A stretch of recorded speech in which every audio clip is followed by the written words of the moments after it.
జనరల్గా వ్యారికోసిల్ అంటే టెస్టిస్ లోపల ఉన్న రక్తనాళాలు ఉబ్బిపోయి టెస్టిస్ లోపల ఇట్లా బ్లడ్ వెజల్స్ ఉంటాయండి. ఇది టెస్టిస్.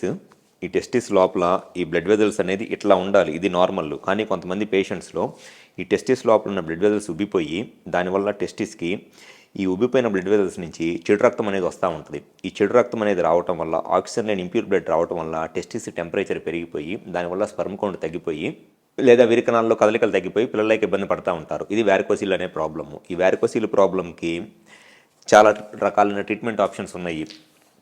కొంతమంది ల్యాప్ వ్యారికోసిల్ సర్జరీ అంటారు, కొంతమంది ఏమో ఓపెన్ వ్యారికోసిల్ సర్జరీ అంటారు, కొంతమంది ఏమో ఎంబోలైజేషన్ అంటారు. బట్ అన్నిటికన్నా ఉన్న బెస్ట్ ట్రీట్మెంట్ ఆప్షన్ ఏంటి అని అంటే మైక్రో సర్జికల్ వ్యారికోసిలెక్టమీ.